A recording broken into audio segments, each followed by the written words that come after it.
पहुंच जाएंगे, कोई बात नहीं।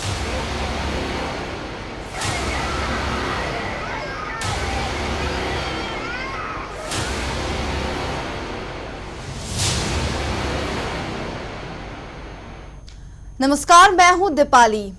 आज बात देश के उन मजदूरों की जिन्हें अब अपने ही देश में प्रवासी मजदूर कहा जाने लगा है।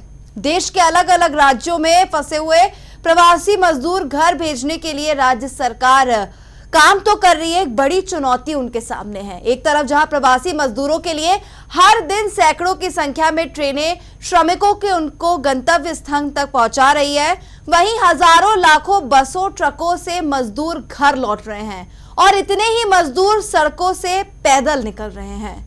लेकिन इस सब के बीच एक चिंता और बढ़ गई है। लगातार हो रहे हादसे से मजदूरों की मौत हो रही है, काल में समा रहे हैं। लॉकडाउन 4 की शुरुआत हो चुकी है। लॉकडाउन 1, 2, 3 को करीब करीब 2 महीने का समय बीत चुका है, लेकिन अभी प्रवासी मजदूरों की घर वापसी जारी है। अभी भी हजारों लाखों मजदूर अपने घर पहुंचने के लिए इंतजार कर रहे हैं। लोग रोजगार की तलाश में एक शहर से दूसरे शहर का रुख करने तो चले गए, लेकिन वहां से वापस लौटना उनके लिए कितना मुश्किल होता जा रहा है। सवाल यह है कि मजदूरों का दर्द हमारी सरकारें, हुक्काम, शासन प्रशासन, सिस्टम कब सुनेगा? इस पर आधारित है हमारा खास कार्यक्रम।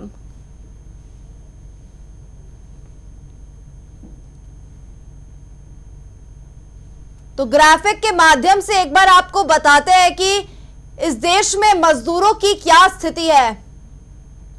मध्य प्रदेश के विभिन्न जिलों में फंसे करीब 60,000 श्रमिक लौट आए हैं, लेकिन अब भी कई श्रमिक हैं जिनका लौटना वापस होना है। छत्तीसगढ़ में अब तक करीब 1 लाख से ज्यादा श्रमिकों की वापसी हो चुकी है। अब तक 11 ट्रेनों से 16,000 से ज्यादा श्रमिकों की वापसी हुई है। विभिन्न राज्यों में फंसे छत्तीसगढ़ के श्रमिकों के लिए 43 ट्रेनों की सहमति दी गई है, लेकिन बावजूद इसके मजदूर कैसे पलायन कर रहे हैं ये हम सबके सामने है। अलग अलग क्षेत्रों के लिए 20 लाख करोड़ का आत्मनिर्भर भारत पैकेज तो दे दिया गया, लेकिन इन मजदूरों का क्या? पलायन के बीच लगातार हो रहे हादसों से कई श्रमिकों की जान गई और लगातार ये जो आंकड़ा है ये भी बढ़ता जा रहा है। दूसरे राज्यों से आए श्रमिकों में कोरोना संक्रमण मिलने की आशंका भी बढ़ती जा रही है। एक रिपोर्ट के मुताबिक इन मजदूरों में 7.5 प्रवासी मजदूर पॉजिटिव मिले हैं और ये जो आंकड़ा है ये और ज्यादा बढ़ सकता है। सुविधाएं जरूर दी जा रही हैं, लेकिन ये सुविधाएं काफी नहीं हैं। देश का मजदूर आज भी मजबूर है। हर हिस्से से मजदूरों का पलायन जारी है। जब लॉकडाउन 1 शुरू हुआ था तब कहा गया था जो जहां पर है वहीं रहे, उसकी सारी व्यवस्था सरकारें करेंगी, लेकिन बाद में श्रमिक स्पेशल ट्रेनें चलाई गई, मजदूरों को उनके गंतव्य स्थान तक पहुंचाया जा रहा है। बावजूद इसके लाखों मजदूर ऐसे हैं जो अब भी अपने घर पहुंचने का इंतजार कर रहे हैं और उनमें से कई तो ऐसे जो अपने घर तक भी नहीं पहुंच पाते और काल के गाल में समा जाते हैं।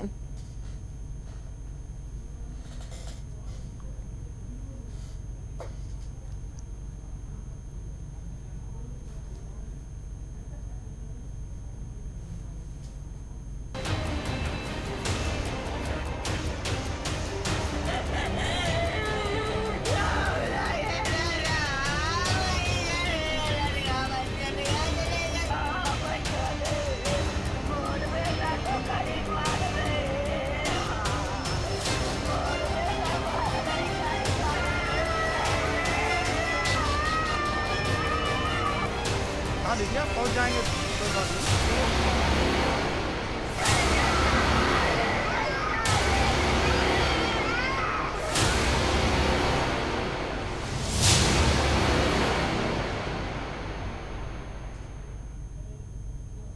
सवाल बहुत बड़ा है कि आखिर देश का मजदूर मजबूर क्यों है। हजारों लाखों मजदूर सड़कों पर निकल आए हैं, अपने घरों तक पहुंचना चाह रहे हैं। श्रमिक स्पेशल ट्रेनें जरूर चलाई जा रही हैं, लेकिन उन मजदूरों का क्या? जो अभी भी अपने घर पहुंचने का इंतजार कर रहे हैं। इसी पर आज हम चर्चा करेंगे। हमारे साथ गेस्ट पैनल पर हमारे वरिष्ठ सहयोगी जुड़ गए हैं।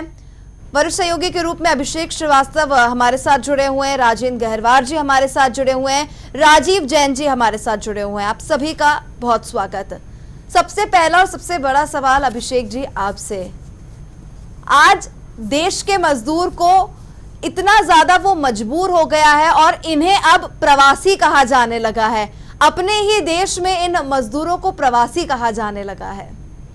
निश्चित तौर पर दीपाली बहुत बड़ा सवाल है, गंभीर सवाल है। ये एक ऐसा सवाल है जो पूरे सिस्टम पर सवाल खड़ा करता है। सवाल खड़ा करता है उस सत्ता पर जो कि इन मजदूरों के सहारे सत्ता पर काबिज आती है। सरकार सवाल खड़ा करता है उन राजनीतिज्ञों पर जो कि बड़ी बड़ी बातें करते हैं, लेकिन जब इन तक मदद पहुंचाने की बारी आती है तो वो कमरों में कैद हो जाते हैं। निश्चित तौर पे जो आज भीड़ दिख रही है, जो ये कारवां दिख रहा है मजदूरों का, चाहे वो महाराष्ट्र हो, चाहे उत्तर प्रदेश हो, चाहे गुजरात हो, चाहे तमिलनाडु हो, चाहे बिहार हो, चाहे मध्य प्रदेश हो, चाहे देश का कोई भी राज्य हो, कोई भी सरकार इन मजदूरों की आवाजाही रोकने में सफल नहीं हो सकी। घोषणाएं बड़ी की गई।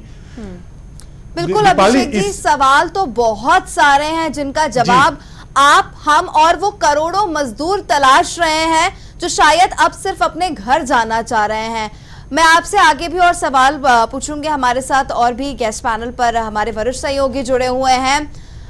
राजीव जी, आपसे सबसे बड़ा और सबसे महत्वपूर्ण सवाल ये कि ये जो मजदूरों की मजबूरी सामने आ रही है, सड़कों के माध्यम से साइकिल्स किराए पर लेकर उन्हें अपने घरों के लिए निकलना पड़ रहा है, आखिर इन सब का जिम्मेदार कौन? राजीव जी, यहाँ मुझे लग रहा है कि आवाज़ आप तक नहीं पहुँच पा रही है। राजीव जी, सवाल यहाँ ये है कि जो घरों तक साइकिल से जाना पड़ रहा है, ऐसी क्या मजबूरी है? मजदूर आखिर ऐसी स्थिति में आए क्यों? देखिए अभिषेक जी, सवाल ये है कि ये जो लॉकडाउन हुआ और जो हम कोरोना का पूरा वॉर देख रहे हैं, उसमें एक सबसे बड़ी चीज़ है कि ये जिन शहरों से हो रहा है, उन शहरों ने ऐसी आपदाएं कभी देखी नहीं है। उनका सोशल स्ट्रक्चर इस तरह का नहीं था, क्योंकि हम चाहे नोएडा की बात करें, चाहे यहाँ बड़े शहरों की बात करें, उन शहरों का सेटअप, वो शहरों का विकास जो है वो अभी 40-50 साल में हुआ है। उन्होंने कभी इस तरह की आपदाएं नहीं देखी हैं। तो जब आपदाएं आती हैं तो मनुष्य स्वाभाविक तौर पर अपने घर की ओर जाता है, अपने सगे संबंधियों को याद करता है। तो हर मानव की प्रकृति है कि मुसीबत के समय वो अपने घर जाना चाहता है। तो सरकारों ने थोड़ा बहुत प्रयास भी किया, लेकिन मजदूर जो है उसमें मोटिवेशन नहीं आ पाया। वो पहले लॉकडाउन में आदमी ये समझ रहा था कि उसको कुछ दिन निकालने हैं, वो कैसे तैसे गुजार देगा। उसके पास जो जमा पूंजी थी उसको उसने खर्च किया, कुछ मदद मिलती रही, कुछ कंपनी या मजदूरी या जहां भी वो काम करता था ठेके पे, वहां से उसको पैसा मिलता रहा। लेकिन जब ये फेज बढ़ने लगा, तो लॉकडाउन एक जब खत्म हुआ, उसके बाद जब हम देखते हैं तो सड़कों पर देश, उससे पहले कहीं इस तरह की ना खबरें आ रही थी, सभी एक जगह स्टेबल होकर रुके हुए थे। लेकिन जैसे ही लॉकडाउन एक का फेज खत्म हुआ तो लोग सड़कों पर उतर आए, श्रमिक जो हैं अपने घरों की ओर जाने लगे। अब उसमें कहीं ना कहीं राज्य सरकारों के साथ कोऑर्डिनेशन केंद्र का ये भी एक महत्वपूर्ण रहा, और जो भरोसा उस मजदूर को मिलना चाहिए था कि भाई आपको खाने पीने की कोई समस्या नहीं होगी, इस तरह का भरोसा सरकारें दे नहीं पाई। इसलिए मजदूर जिस हालत में था, जिस तरह से था, वो साइकिल से या बस से वो निकल पड़ा। लेकिन राजीव जी, बड़ा सवाल यह भी है कि ये जो टाइम पीरियड गया, लॉकडाउन 1, लॉकडाउन 2, लॉकडाउन 3, फिर लॉकडाउन 4 पे हम आ गए, यानी कि आज का दिन है और आज लॉकडाउन 4 की शुरुआत हो गई। लेकिन जब श्रमिकों की बात आती है, दावों की बात आती है, तो दोनों में बड़ा अंतर दिखता है। आप सड़कों पर देख सकते हैं, महिलाओं का कारवां देख सकते हैं कि उनके आंसू जो हैं वो रुक नहीं रहे हैं, थम नहीं रहे हैं। अपने साथ राजेंद्र गहरवार जी भी जुड़े हुए हैं। राजेंद्र गहरवार जी भी अच्छी तरह बता पाएंगे, चूंकि वो मध्य प्रदेश और उत्तर प्रदेश की सीमा के इलाके से आते हैं, तो वो अच्छी तरह बता सकते हैं। कल रीवा में मजदूरों पर जिस तरह से लाठियां चटकाई गई, ये क्या, कहां उसका कुछ ही थे? राजीव जी, राजीव जी, मैं चाहता हूं कि आप इस पर जवाब दें कि आप चूंकि मध्य प्रदेश के कई क्षेत्रों से भी रह चुके हैं, खंडवा में आप रहे, तमाम जगह से आए हैं, तो आपको ज्यादा आप अच्छी तरह बता सकते हैं कि आप सतना भी रह चुके हैं, कि महाराष्ट्र से आप सटे हुए इलाके से रहे, आप उत्तर प्रदेश से सटे हुए इलाके से, आखिर वो क्या स्थिति है कि राज्य सरकारें जो हैं वो आपस में तारतम्यता नहीं बैठा पा रही हैं? देखिए अभिषेक जी, जो है ये अचानक से जो मजदूर जब आए तो पहली बार कोई समझ नहीं पाया, बहुत सारी पुलिस की और ये इस तरह की तमाम परेशानियां थी कि राज्यों की सीमाओं पे बैरिकेड्स लगाकर उनको रोक दिया गया। तो पहले चरण में फिर जो है हम देखते हैं कि महाराष्ट्र से सबसे ज़्यादा पलायन हुआ। तो जो साउथ से जो लोग आ रहे हैं, जो महाराष्ट्र से जो लोग आ रहे हैं, तो हमको बुरहानपुर का जो बॉर्डर है उसको हम जो दक्षिण का द्वार कहते हैं, वहाँ से जब लोगों की एंट्री शुरू हुई तो बताते हैं कि जो यहाँ हमने मजदूरों से पूरे रूट में बात की कि वहाँ पर पूरे महाराष्ट्र में जाने के दरवाजे सारे खोल दिए गए और जिस तरह की सख्ती वहाँ पर एंट्री करते समय है उस तरह की सख्ती वहाँ से लोगों को निकलते हुए नहीं है।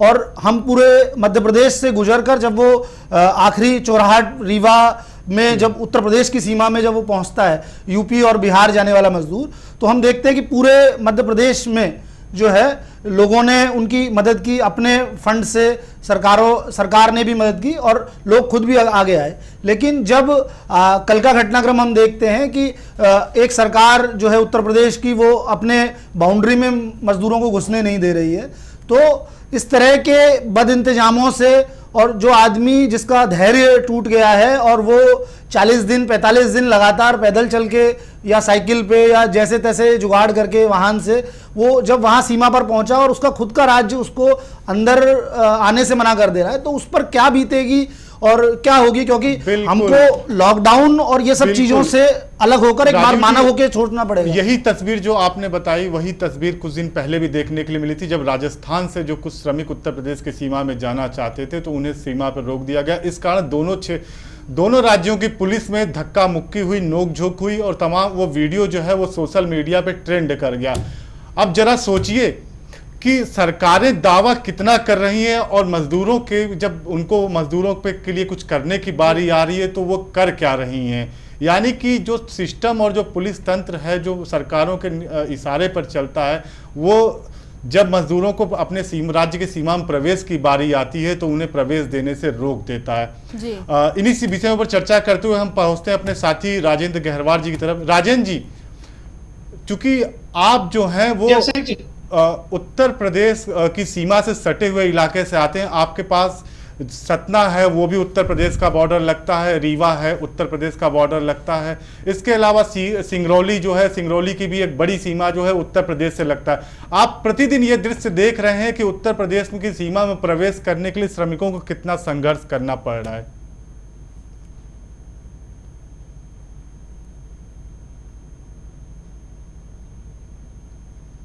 चलिए, कुछ तकनीकी कमियां हैं, राजेंद्र जी के पास हम पुनः लौटेंगे, हम फिर आते हैं राजीव जैन जी के पास।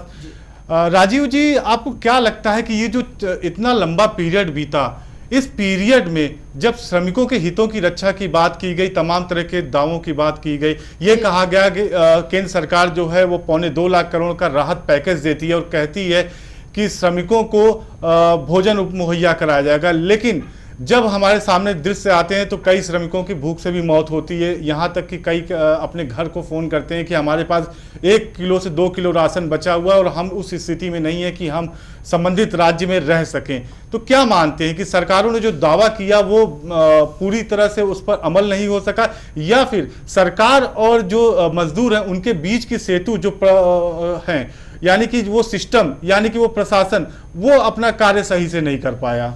देखिए अभिषेक जी, क्या है कि ऐसे समय जब भी ऐसा मामला आता है तो जो बीच के जो लोग होते हैं या जो सिस्टम है, जिसको हम कहते हैं कि जो नेता हैं, जो अफसर हैं, जो लोग रोज जनता के सीधे कांटेक्ट में रहते हैं, इस समय पर ऐसा हुआ कि पूरी ब्यूरोक्रेसी, पूरा सिस्टम जो है वो कहीं ना कहीं इस बीमारी से उसको लड़ने के सिस्टम में जुटा रहा।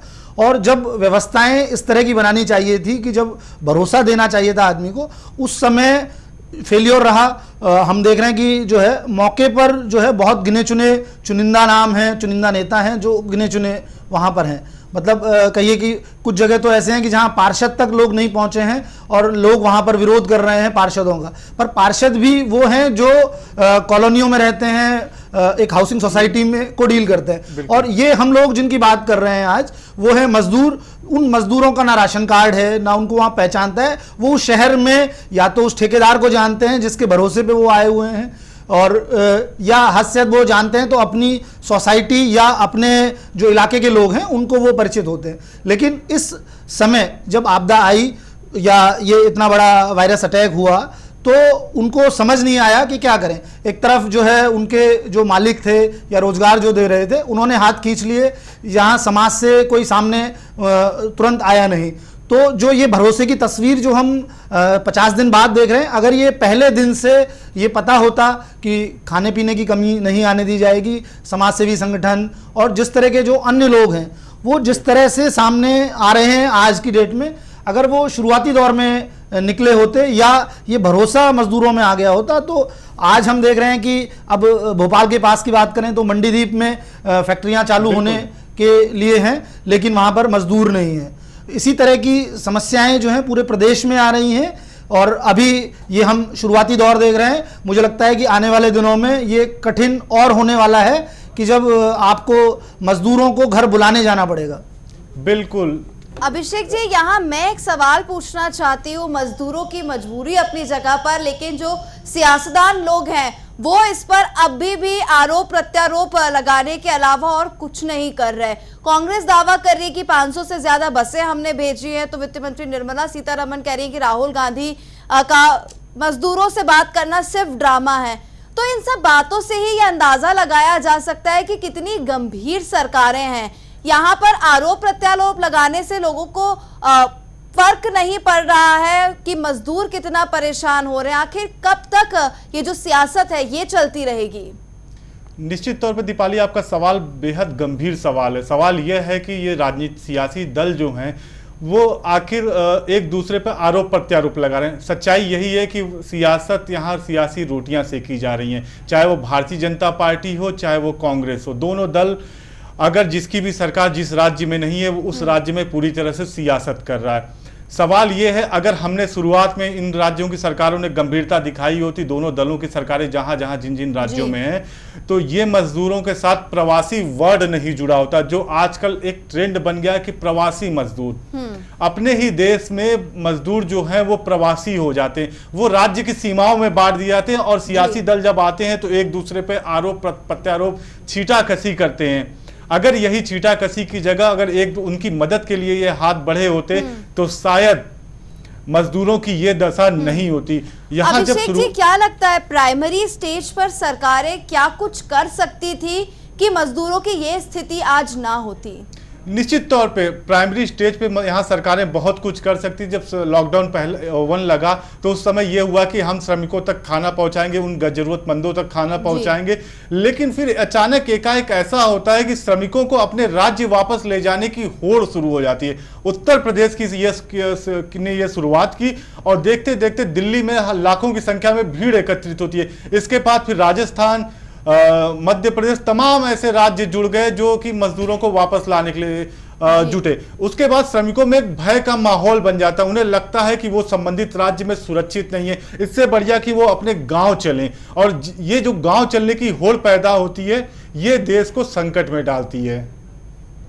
तो क्या अभिषेक जी यहाँ पर यह भी माना जा सकता है कि जो मजदूर हैं उनकी भी थोड़ी सी यहाँ गलती हो सकती है कि उन्हें थोड़ा सा पेशेंस रखना चाहिए था, जहां थे वहीं रहना था और सरकारों से मदद की उम्मीद करनी थी, जैसा कि हर बार सिर्फ उम्मीद ही की जाती है?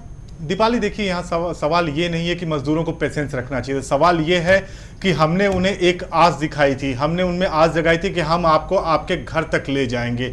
उसके बाद जब ये रेला जो है वो अपने मकानों को खाली करके सड़क पर आया तो उस भीड़ को हम नियंत्रित नहीं कर पाए।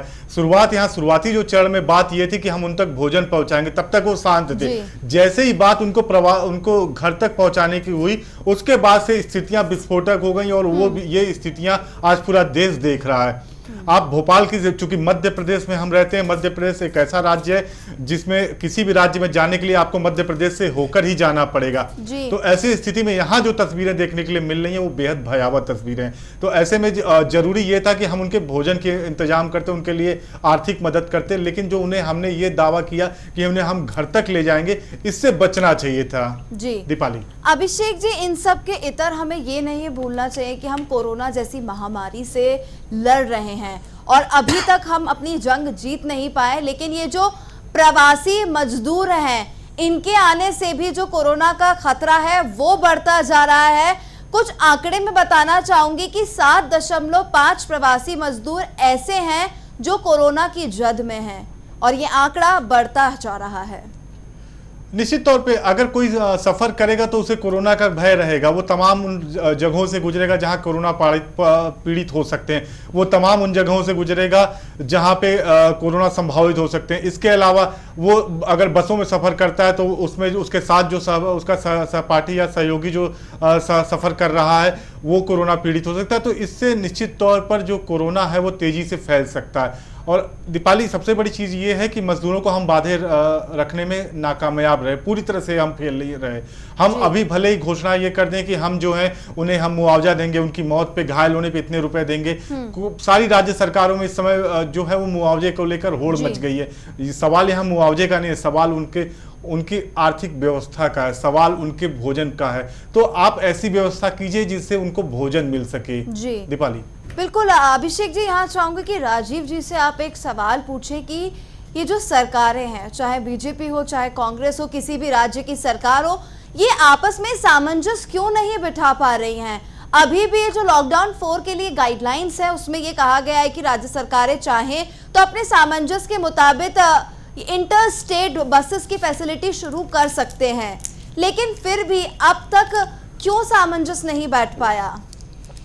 देखिए दीपाली, सामंजस्य जो है वो एक तबके के और एक तरीके के और एक विचारों के साथ बैठता है, पर यहाँ पर जो है कोई भी आदमी जो है वो मजदूरों का हित नहीं चाहता है, वो पॉलिटिक्स करना चाहता है। और ये जो शुरुआत जो हुई कि दिल्ली नोएडा से शुरुआत हुई कि 2 राज्यों के बीच में, और पहला पलायन जो है वो वहीं से हमको देखने को मिला। और एक बार जो ये सिलसिला शुरू हुआ वो फिर पूरे देश में एक ट्रेंड बन गया और वो फिर कहीं भी नहीं रुका। लेकिन पहली शुरुआत वहीं हुई और वहां भी हम देख रहे हैं कि वहां 2 राज्य सरकारों के बीच क्रेडिट लेने की होड़ थी। एक कह रहे थे कि हमको जो है व्यवस्थाएं हम दे रहे हैं, हमारे पास ये व्यवस्थाएं हैं, और दूसरों ने कहा कि यहाँ हमारे राज्य में लोग आ जाए। लेकिन ये बात यह है कि अपने देश में जो आदमी जिस शहर में रह के आपको कमा के दे रहा था, क्योंकि कोई छोटा सा श्रमिक भी हो वो नमक भी खरीदता है तो टैक्स देता है, तो जब आपदा आई, विपत्ति आई, तो उस आदमी को उसके हाल पर क्यों छोड़ दिया गया?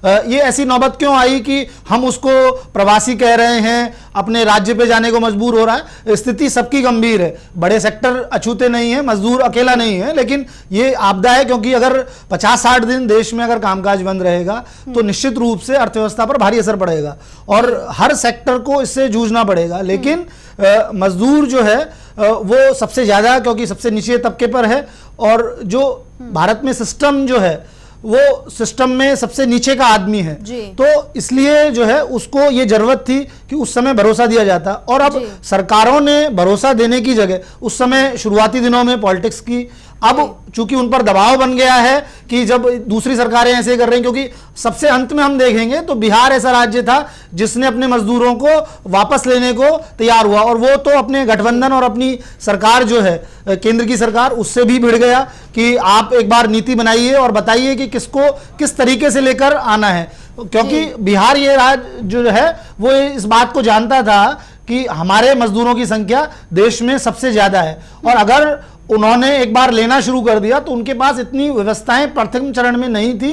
ये मतलब इसमें कहने में ना बिहार सरकार को गुरेज है ना मुझे है कि वहां पर इतनी व्यवस्थाएं नहीं थी, मेडिकल फैसिलिटी नहीं थी कि उनको क्वारंटाइन कर सके। इस बीच बिहार सरकार ने काफी व्यवस्थाएं बनाई, और अभी हम लोगों की जो बिहार के साथियों से बात हुई तो वो बता रहे हैं कि बिहार का लोग वैसे भी कम सुविधाओं में जीना जानता है, तो वहां पर जो लोग प्रवासी जो सिस्टम के थ्रू लाए गए हैं, श्रमिक ट्रेन से लाए गए हैं, उन सब लोगों को 14 दिन का क्वारंटाइन किया गया है। लेकिन वहीं दूसरी ओर जो लोग पैदल चल के आ रहे हैं, जो बॉर्डर क्रॉस करके आ रहे हैं, उनको आज भी दिक्कत है, उनको घुसने नहीं दिया जा रहा है, या उनको पकड़ के पुलिस सीधे जो है क्वारंटाइन सेंटर में डाल दे रही है। तो जो मूल बात, जो दीपाली आपका सवाल था, ये जो श्रमिक स्पेशल ट्रेनें चलाई गई, क्या इसे और पहले शुरू कर देना चाहिए था? क्योंकि अगर देखा जाए तो श्रमिक स्पेशल ट्रेन चलाने से पहले ही कई मजदूरों का पलायन शुरू हो गया था, लोग पैदल अपने घरों के लिए निकल गए थे।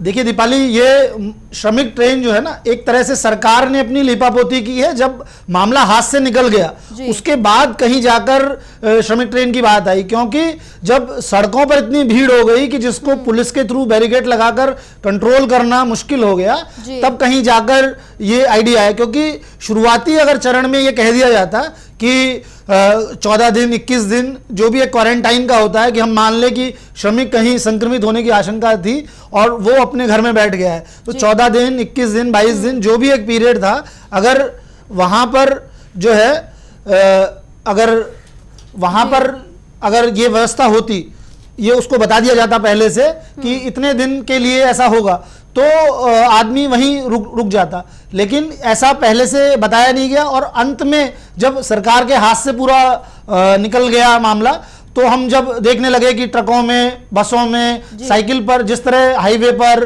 और जो रोड्स पर जो लोग दिखने लगे मजदूर, तब जाकर सरकार ने एक कदम उठाया। और कुछ अभी भी जो है सिर्फ बड़े शहरों से कनेक्टिविटी है, अभी भी बड़े शहर से उतर के, जैसे मान लीजिए कि अगर मुंबई से एक मजदूर जो है वो अगर भोपाल आ गया है, तो भोपाल से इटारसी कैसे जाएगा, होशंगाबाद कैसे जाएगा, या उज्जैन कैसे जाएगा, इसका कहीं कोई मैप नहीं है और कोई व्यवस्था यहाँ पर उस स्तर की है नहीं। कहीं कहीं कभी कभी होती है, राज्य सरकारों पर डिपेंड कर रहा है कि वो किस तरह की व्यवस्थाएं कर रही है, वरना बहुत जगह फिर से लोगों को, मजदूरों को पैदल जाना पड़ रहा है। जी राजीव जी, आपके पास मैं लौटूंगी। यहाँ मैं अभिषेक जी से सवाल पूछना चाहूंगी। अभिषेक जी, एक राज्य से दूसरे राज्य जाकर मजदूरों ने कमाया, उस राज्य के लिए काफी कुछ उन्होंने किया, क्या उस राज्य की इतनी रिस्पॉन्सिबिलिटी नहीं थी कि 2 वक्त की रोटी उन मजदूरों को इस लॉकडाउन में मुहैया कराया? दीपाली, राज्यों ने शुरुआती चरण में सोचा कुछ ऐसा ही था कि इन श्रमिकों के लिए कुछ अच्छा किया जाए जी, ताकि वो नजीर बन सके। और क्योंकि ये जो प्रवासी श्रमिक जिनको हम बोल रहे हैं, प्रवासी श्रमिक, वो उस राज्य में वोटर भी होते हैं, तो निश्चित तौर पे वहाँ की सियासत को अच्छी तरह से प्रभावित करते हैं, चाहे वो गुजरात हो, चाहे वो महाराष्ट्र हो, चाहे वो मध्य प्रदेश हो, चाहे जो भी राज्य है, उत्तर प्रदेश हो।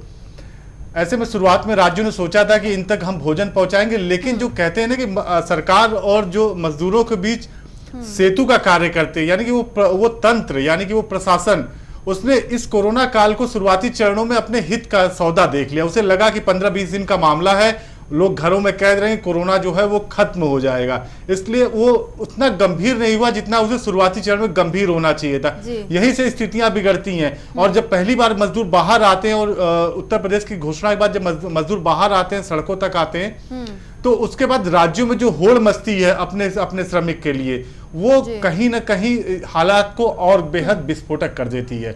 यही विस्फोटक स्थिति आज सड़कों पर दिख रही है। जो मजदूर मर रहे हैं ना, उसके लिए कहीं ना कहीं वो व्यवस्थाएं भी जिम्मेदार हैं, जो कि राज्य सरकारों ने अपने दावे में की थी। जमीन पे ये व्यवस्थाएं कहीं नहीं दिखी।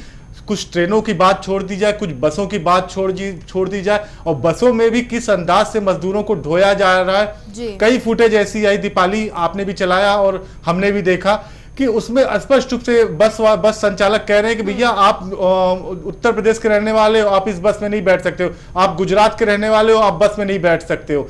यानी कि जो मजदूर भी है उनको राज्यों में जो बांटा गया, ये बेहद गंभीर स्थिति रही। बिल्कुल, उन तस्वीरों को ना हम भूल सकते हैं ना आप भूल सकते हैं, जब वो तस्वीरें सामने आई थी, जब एक माँ अपने बच्चे को ब्रीफकेस पे लटकाकर धोती हुई नजर आई थी। ये टेलीविजन स्क्रीन पर जो तस्वीरें नजर आ रही है, जहां पर ये मजदूर इतने बेबस हैं कि कोरोना जैसी महामारी से इतर इनके सामने अब सिर्फ भुखमरी जैसी बड़ी गंभीर समस्या सामने है। सोशल डिस्टेंसिंग यहाँ पर पूरी तरह से उसकी धज्जियां उड़ाई जा रही है। इन तस्वीरों में साफ देखा जा सकता है अभिषेक जी, बसों की लंबी लंबी कतारें लगी हुई हैं, लोग यहां अपनी बारी का इंतजार कर रहे हैं।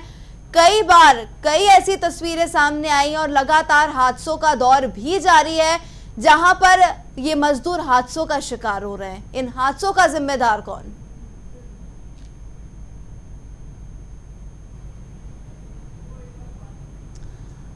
अभिषेक जी, यहाँ पर जो तस्वीरें अभी सामने आई है टेलीविजन स्क्रीन पर, बिल्कुल दीपाली, मैं यहाँ बताना चाहूंगा कि जो तस्वीरें दिखाई जा रही हैं, जो माँ अपने बच्चे को ब्रीफकेस पर लेकर जाती है, या फिर एक माँ जो है वो साइकिल से अपने बच्चे को 800 किलोमीटर दूर ले जाती है।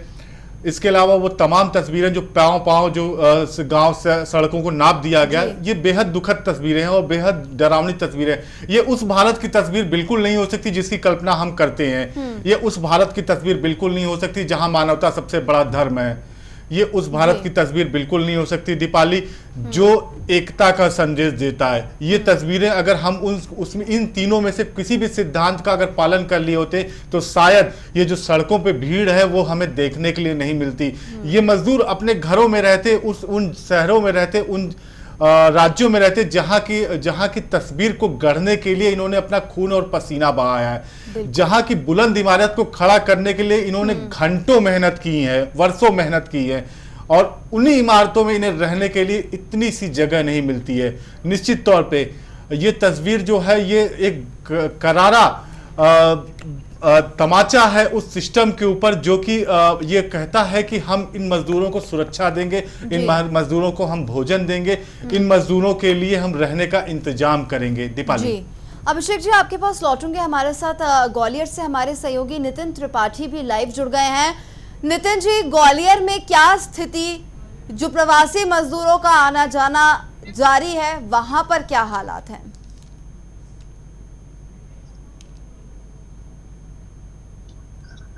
देखिए, ग्वालियर से क्या है, ग्वालियर से अलग अलग तीन राज्यों को हम तीन तरफ से हम इसको जोड़ते हैं। एक तरफ से राजस्थान जुड़ता है धौलपुर साइड, दूसरा यूपी बॉर्डर है जो वहां जुड़ते हैं हम, तीसरा है युवा।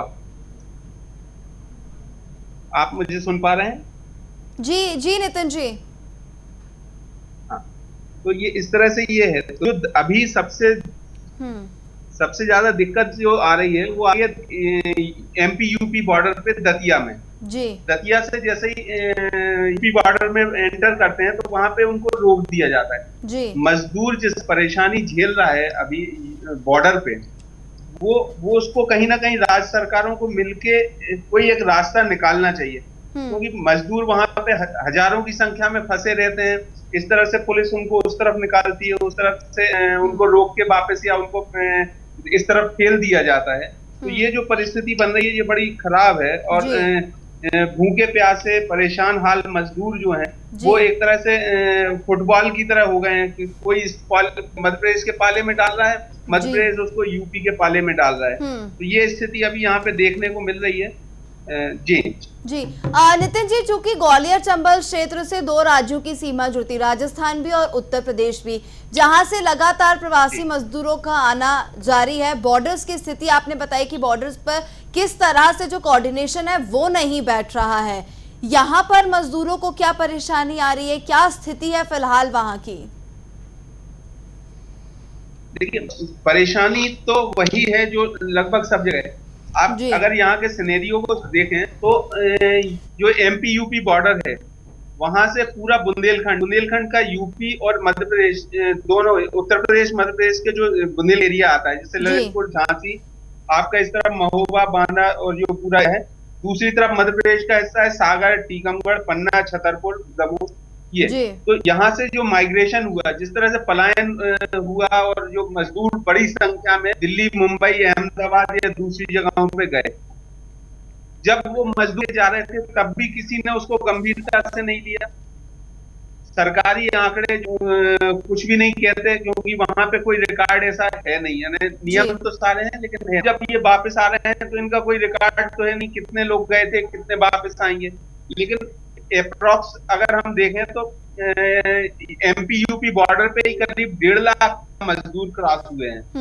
अब ये संख्या जो है वो बहुत बड़ी संख्या है। अब ये मजदूर जो अपने घरों की तरफ लौट रहे हैं, अगर इनको बीच में रोका जा रहा है, इतनी बड़ी तादाद में जब मजदूर रोका जाएगा, उसके पास खाने को कोई सुविधा नहीं है, उसके पास पैसा नहीं है, उसके पास पैदल चल रहा है, आप यहाँ से वहां ठेलेंगे तो जो मजदूर है उसके लिए सोचेगा।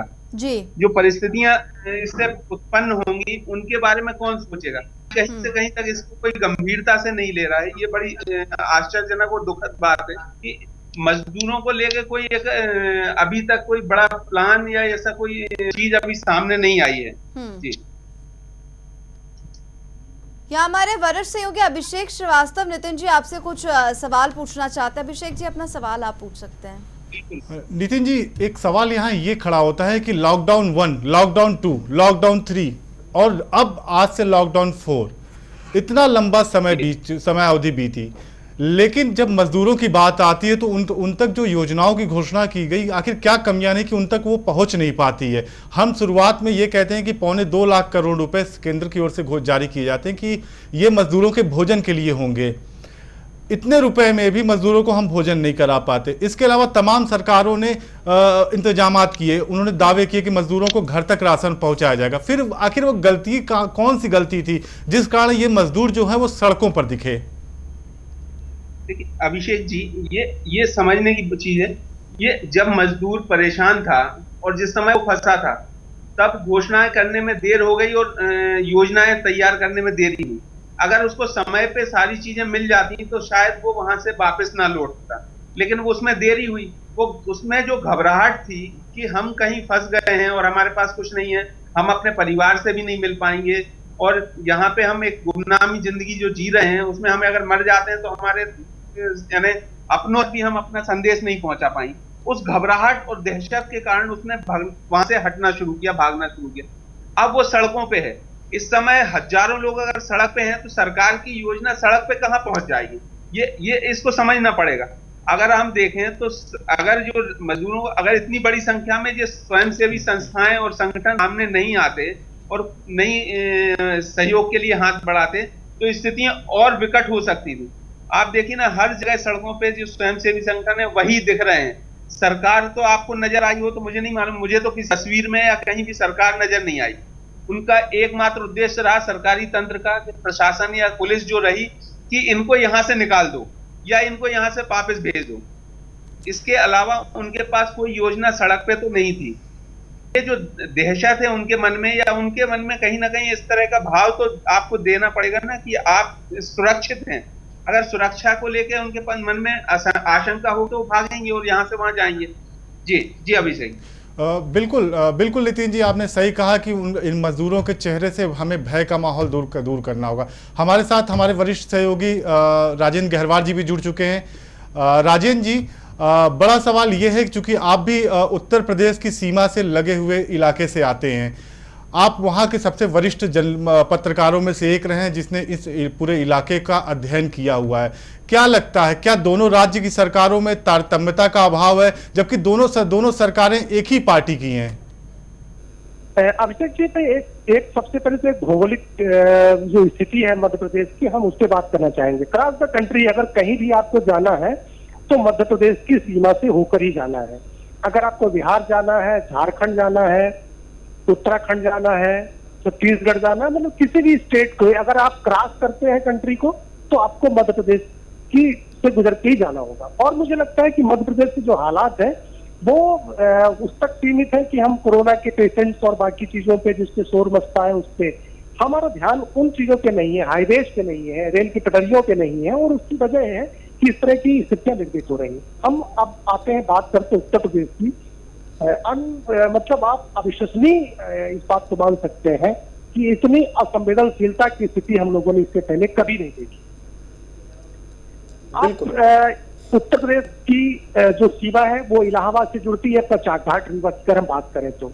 दूसरा जुड़ता है हनुमाना बॉर्डर पड़ता है जो मिर्जापुर और बनारस का रूट है। तीसरा जो पड़ता है वो पड़ता है आपका चित्रकूट से।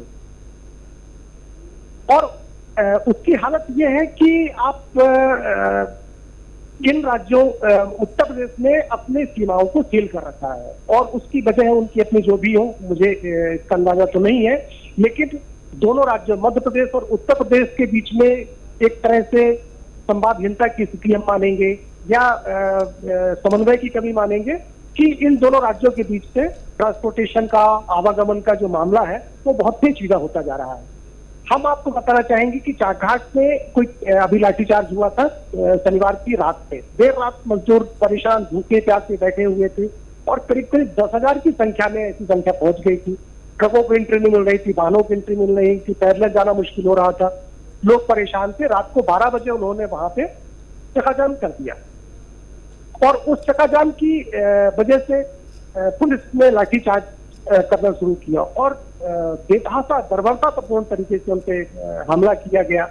बहुत सारे लोग चोटें हुए, किसी के पैर छूटे, किसी के जूते चप्पल गायब हो गए, लेकिन अब उनकी मजबूरी थी, किसी तरीके से वहां वो रहे आए। इसके बाद प्रशासन ने फिर प्रयागराज प्रशासन से बात करी और वहां से 7 बसें भेजी। 10,000 श्रमिक वहां जिस जगह फंसे, वहां 7 बसें आने से क्या होगा। अब 7 बसों में मारा पीटी मच गई। इसके बाद वो बस रवाना हो गई। सुबह आलम यह हुआ कि लोग जिस हालत में थे वैसे ही भागना शुरू कर दिए और कोई कोराव तरफ जा रहा, कोई नैनी तरफ जा रहा, कोई किसी तरफ भाग रहा, किसी से।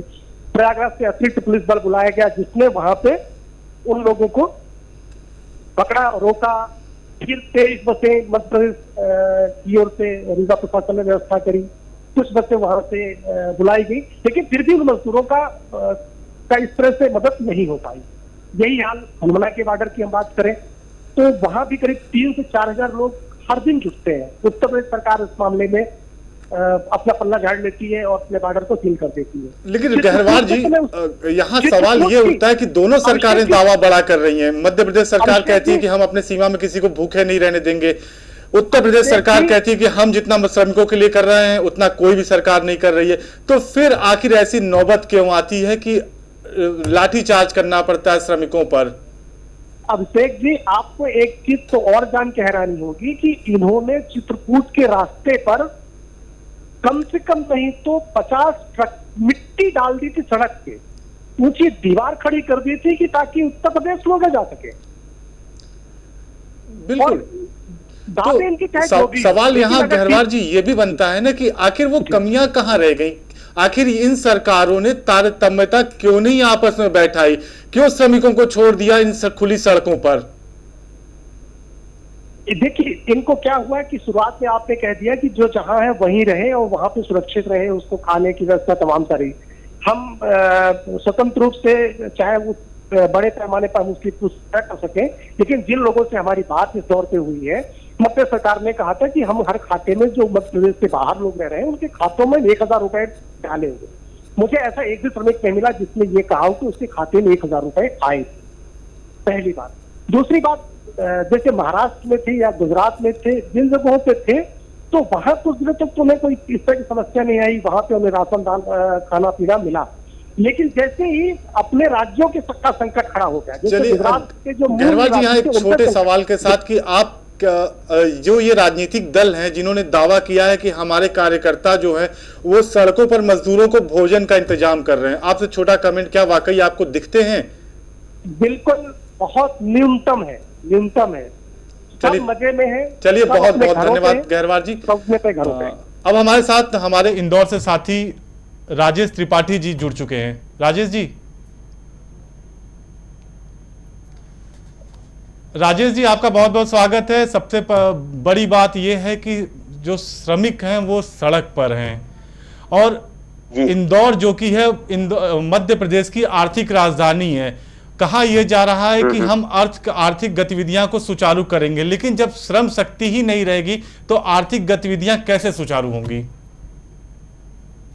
ये एक बहुत बड़ी समस्या है और खासतौर से इंदौर से जुड़ा हुआ जो पीथमपुर का इलाका है, जहाँ मध्य प्रदेश का सबसे बड़ा औद्योगिक क्षेत्र है, वहाँ मैं आपको बताऊं कि बड़ी तादाद में मजदूरों का पलायन हो गया है और ऐसी स्थिति में अब दोबारा से उसी रफ्तार के उद्योगों को चलाना वाकई बहुत बड़ी चुनौती है। बिल्कुल। तो क्या लगता है आखिर कौन सी कमियां रही? हम यहाँ तमाम अपने साथियों के साथ जुड़े हुए हैं, सबके अलग अलग तर्क हैं, सबका अलग अलग मानना है। आपको क्या लगता है कि लॉकडाउन 1 से लेकर लॉकडाउन 4 तक के बीच में वो कौन सी कमियां रही कि इतनी बड़ी तादाद, लाखों करोड़ों लोग सड़कों पर हैं?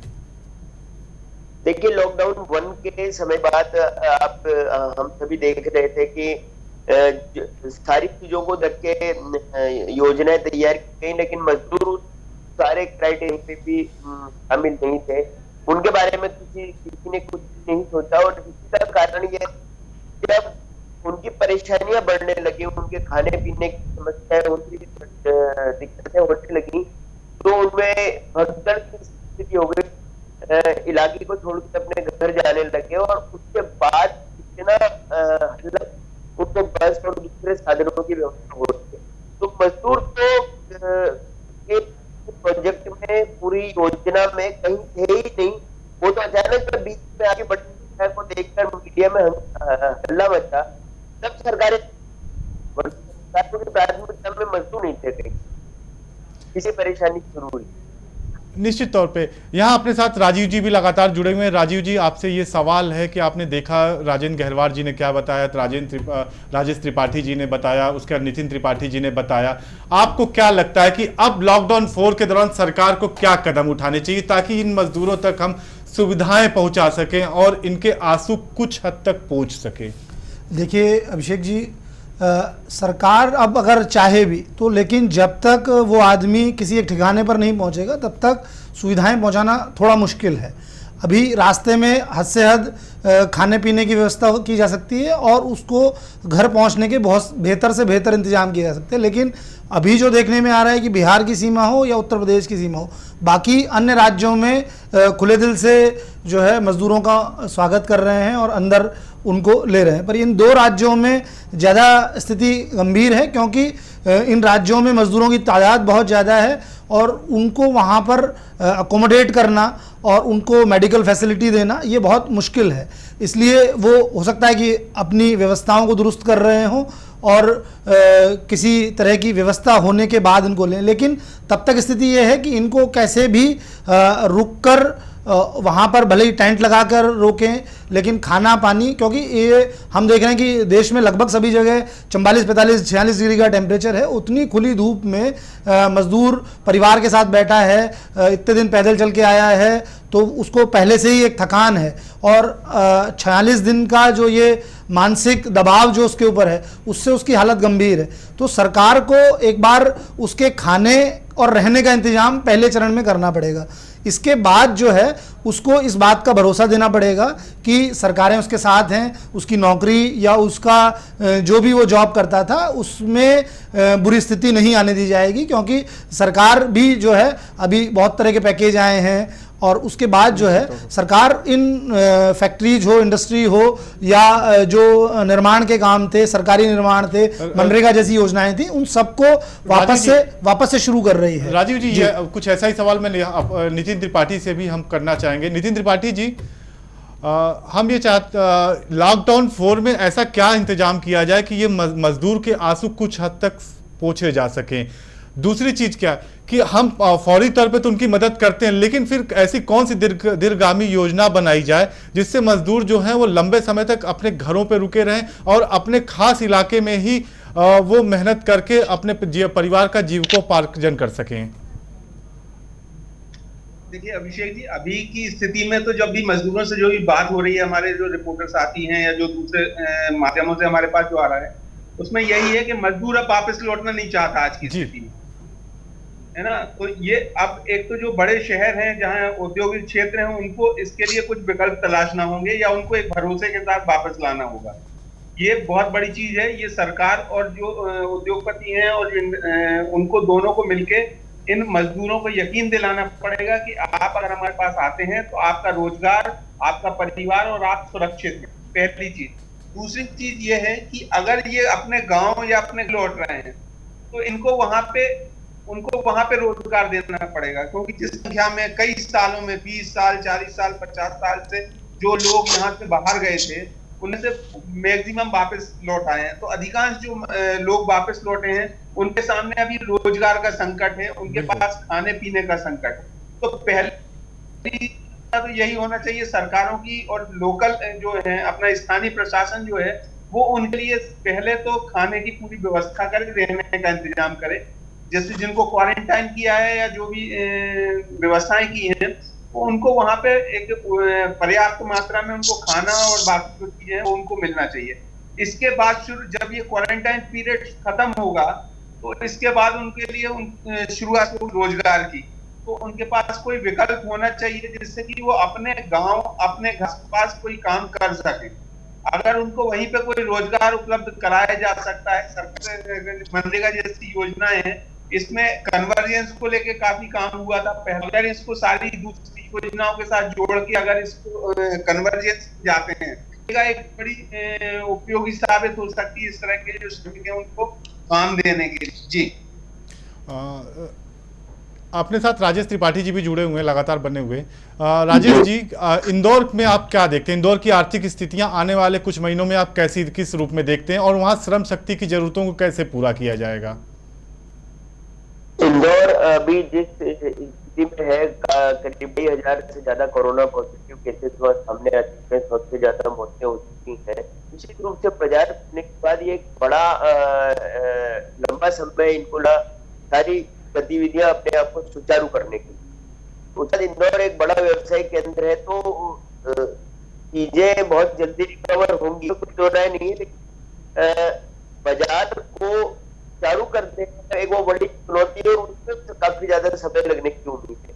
यहाँ के जितने भी व्यापारी लगातार उनसे बात कर रहा है, उद्योग से बात कर रहा है कि किसी तरीके से धीरे धीरे करके शुरू की जाए। लेकिन जिस तरह से रोजाना औसतन अपन देख रहे हैं कि 90 से 110 के बीच औसतन केस पॉजिटिव केसेस है, उसके बाद प्रशासन भी इतनी हिम्मत नहीं जुटा पा रहा है कि वो बाजारों को या व्यापार को शुरू करने की कोई किसी नीति पे काम कर सकते, कोई पॉलिसी बना। निश्चित तौर पे पॉलिसी बनाने की बहुत बहुत धन्यवाद राजेश जी आपका। नितिन जी, आपसे भी यही सवाल कि ग्वालियर को आप किस रूप में देख रहे हैं आने वाले कुछ महीनों के अंदर? ये देखिए, तो एक जो यहाँ पे जो बड़ी इंडस्ट्री है उनके सामने अभी तो संकट है। उनके सामने अभी सबसे बड़ा श्रम शक्ति जो है उनकी वो थोड़ी सी कमजोर पड़ी है, और वो चाह रहे हैं जल्दी से जल्दी जो श्रमिक हैं, मजदूर हैं, जो वो गए हुए हैं, वो वापस आए, और सरकार कहीं ना कहीं उनको एक अश्योरेंस दे कि जो श्रमिक आ रहे हैं उनके स्वास्थ्य से लेके सारी जो चीजें हैं, उनकी जो योजनाएं हैं, उनमें उद्योगपतियों को भी शामिल की जाए, जो और जिससे कि वो अपने जो लोग हैं उनको एक भरोसा दिला सकें कि आप सुरक्षित हैं। अभी देखिए बड़ा स्थितियां जो है वो विकट हो चुकी हैं, अब इनको संभालना जरूरी है। जी, निश्चित तौर पे जो ये मजदूरों के चेहरे पे भय का माहौल है, उस जगह वहां भरोसा दिखना चाहिए। बहुत बहुत धन्यवाद नितिन जी आपका साथ जुड़ने के लिए। राजीव जी, क्या लगता है कितनी स्थितियां बदलेंगी? देखिए अभिषेक जी, इन स्थितियों को बदलने में भी बहुत लंबा वक्त चाहिए, क्योंकि 2 महीने की अर्थव्यवस्था रुकी हुई है और अभी हमें नहीं पता कि ये कितने दिन और चलना है, क्योंकि ये लॉकडाउन जो है एक हल नहीं है। ये समस्या को थोड़ा कम करने जैसा है कि लोग घरों में रहें, क्योंकि भारत की आबादी इतनी ज़्यादा है कि अगर लोग सड़क पे होते तो पता नहीं ये संख्या कितना गुना ज़्यादा होती।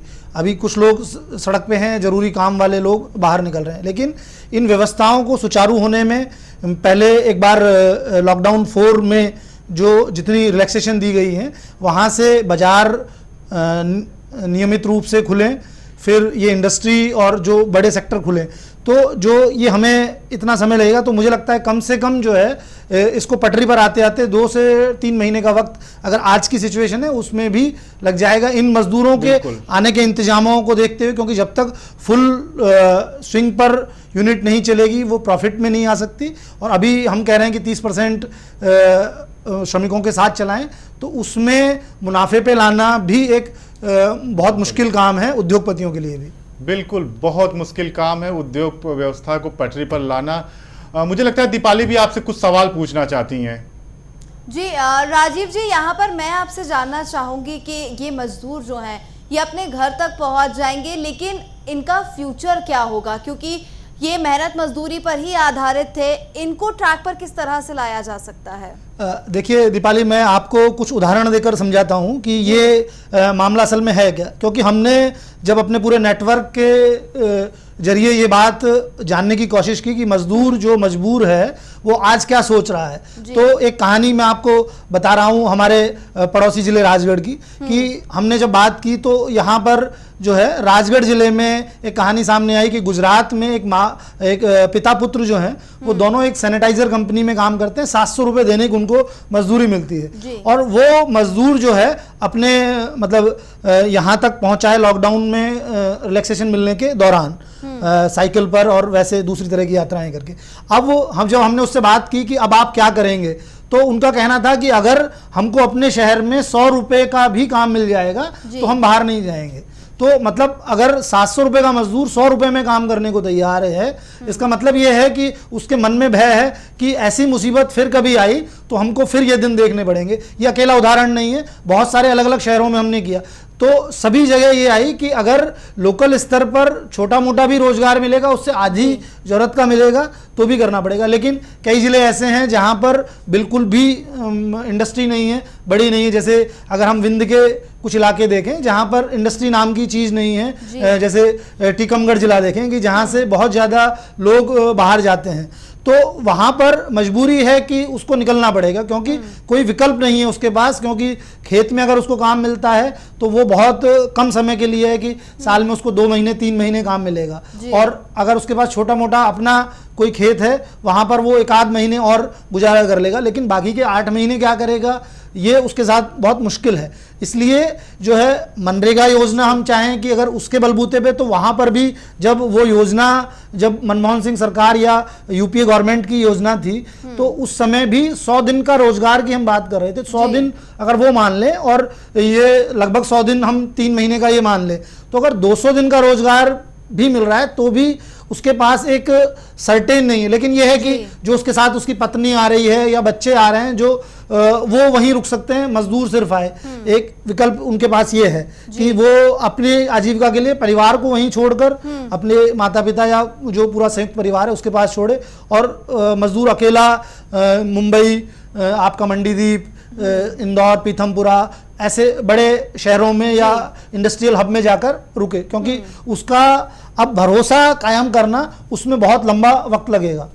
चलिए राजीव जी, बहुत शुक्रिया इस चर्चा में जुड़ने के लिए। अभिषेक जी, आपका भी बहुत शुक्रिया, और उन तमाम संपादकों का बहुत शुक्रिया जो हमारे साथ विभिन्न जिलों से जुड़े हुए थे और वहां की स्थिति बताई, बॉर्डर्स पर क्या स्थिति है वो बताई, और जो मजदूर है वो कितना मजबूर और आगे क्या कुछ हो सकता है उनके साथ, इस पर हमने विस्तार से चर्चा की। फिलहाल इस खास कार्यक्रम में इतना ही। मुझे दीजिए इजाजत, आप देखते रहिए पत्रकार टीवी। नमस्कार।